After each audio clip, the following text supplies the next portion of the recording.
This is Jamie Drummond for Good Food Revolution. I am joined by Giovanni, who is joining us from all the way from Emilia Romagna today, and we are looking at Prati Al Sole's Lambro. I opened this just a little while ago and poured myself a glass earlier to try it out, but it does pour this absolutely wonderful color in the glass. The vibrancy of this, the intensity of the color on that is really quite something. Tell me about this wine, Giovanni.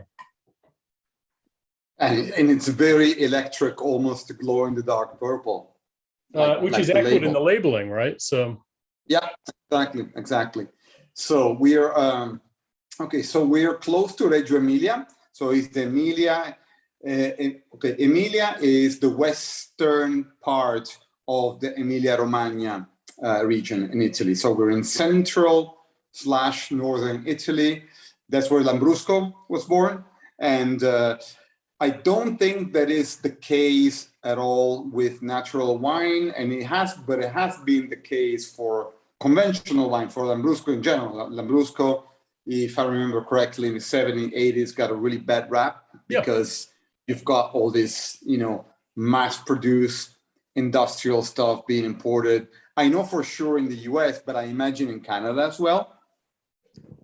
I remember it more. I remember it back in the UK, and Lambrusco was an industrially produced wine, a product that the Brits were quite fond of, but it was quite sweet examples. And I can remember they were very headache-inducing, the ones that I had, probably because of the commercial nature of them.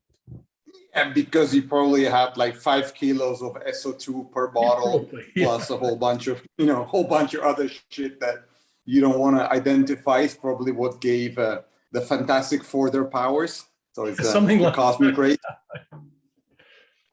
Yeah. This one is definitely the kind of like the new wave of Lambrusco. This is absolutely bloody delicious. The vibrancy, the vinous nature of the nose on this. There are very few wines that I think smell of grape. This has a kind of a wonderful grapiness to it. You've got two different Lambrusco grapes in here, right? There is actually 3 different Lambrusco grapes plus another grape. So you've got the Lambrusco Varghi, Lambrusco Maestri, Lambrusco Grasparossa, which is, those first 2 are actually a little bit more rare. Lambrusco Grasparossa, which is a little bit more common. Yep. And then a fourth grape, which is called Marzemino. So, and I was actually there. I was visiting the farm. I was visiting Luca with the Swedish importer last weekend. I was there last Friday.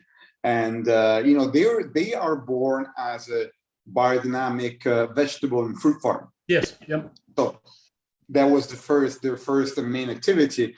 The wine was something that they just made for family and friends consumption. And then, they bottled the first vintage, which was bottled, I think, was officially 2018. And the wines have been getting like better and better. Yep. So, I had their wines all, open, of course, closed with the bubble cap, with the stopper they use for sparkling wines that were still amazing after 2, 3, 4 days. Fantastic. So that vibrancy stays in the bottle even if you have it open, as long as you seal it up properly. Yeah. You store it properly. You put the sparkling cap, you put it in the fridge, and it is even more remarkable because these are wines that have no added SO2, no added sulfites, and the measurement, what you measure is a total SO2 at bottling.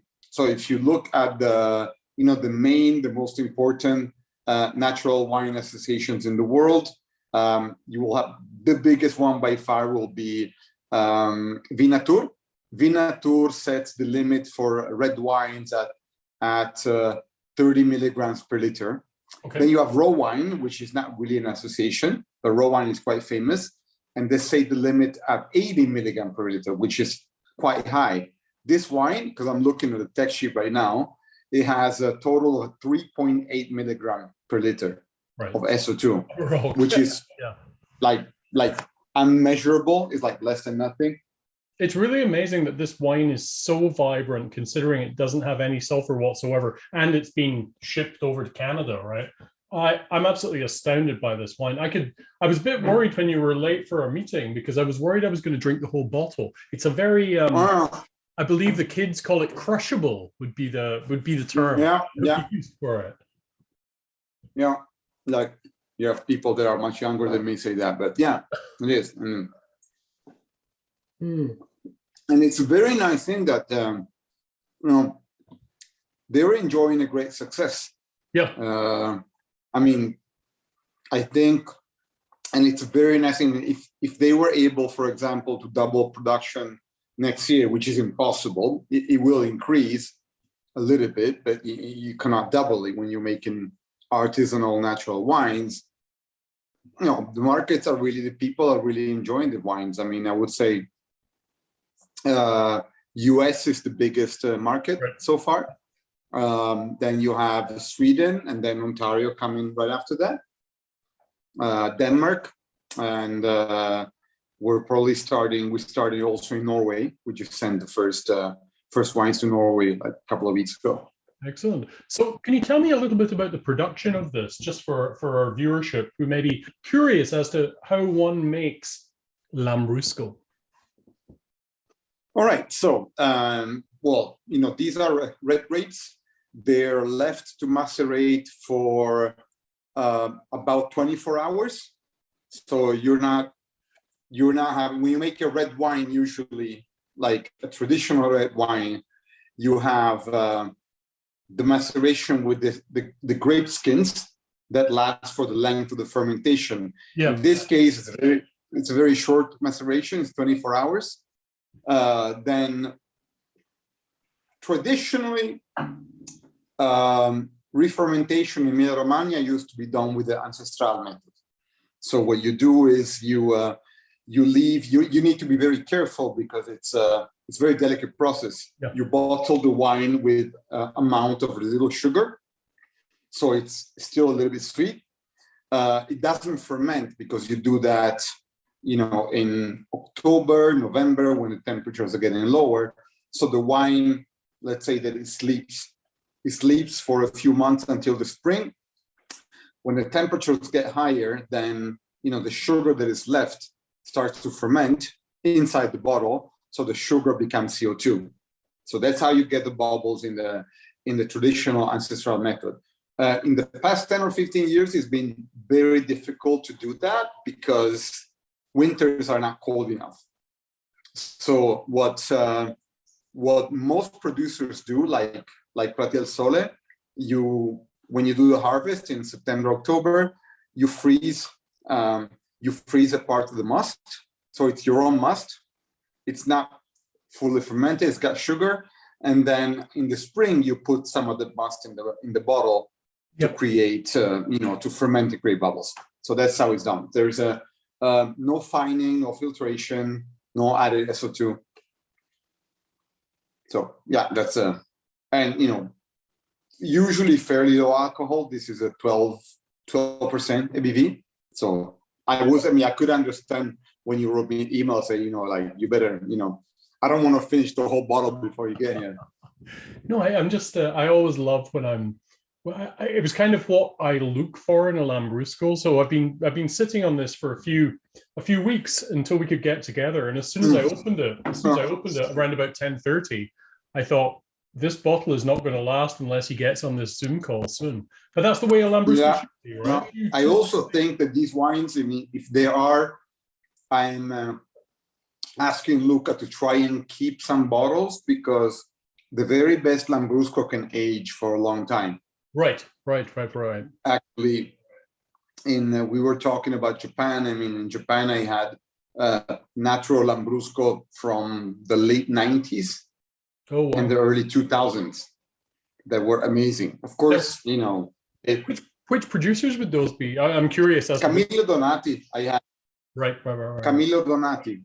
Yep. Yeah, I had both his Lambrusco, and I had his Sauvignon from '98, Malvasia from 2002, And these bottles, I mean, they still had a little bit of bubbles. Right. There was still some. Not very pronounced because it's been a long time, but the bubbles are still there. I'd be curious as to how they had developed aromatically over that time, because I've only ever really had Lambrusco when it was fresh like this. Yeah. It just becomes the fruit is still there. It becomes much deeper, more complex. You get more spices, you get more of an autumn leaf sort of feeling to it, like cardamom, chestnut, dry fruit. So it's a lot less electric, but it's a lot deeper. With this particularly electric wine that we have here, what would you normally choose to pair with this if you're going to have it with food? It drinks perfectly wonderfully by itself. I completely agree. I mean, the traditional, I don't know if you can see, like the traditional pairing would be with salumi, with cold cuts. So you have some cold cuts and some pecorino and goat cheese. Yeah, so traditionally this will be something that will be perfect with traditional Emilia, salami, coppa, very lush, very unctuous, more fat kind of salumi. But then it goes well. It goes amazingly with cheese. But it goes amazingly with pretty much everything. I think. Yeah, I think it's because I'm getting hungry this lunchtime. I'm actually tending towards kind of grilled vegetables and things like that, a kind of like antipasti type thing. Mm-hmm. Just because of the kind of like almost like tomato leaf vibrancy that comes off this. Yeah, definitely. Well, I'm going to enjoy this with my lunch. Thank you very much for joining us at Good Food Revolution. All right. Once again. I'm glad we managed to make that work eventually. Enjoy. Thank you so much. Oh, anytime. Enjoy your snack, and we'll see you over in Toronto sometime soon. Okay. That would be great. I would look forward to it. Super. All right. Bye for now. Okay. Have a nice day, man.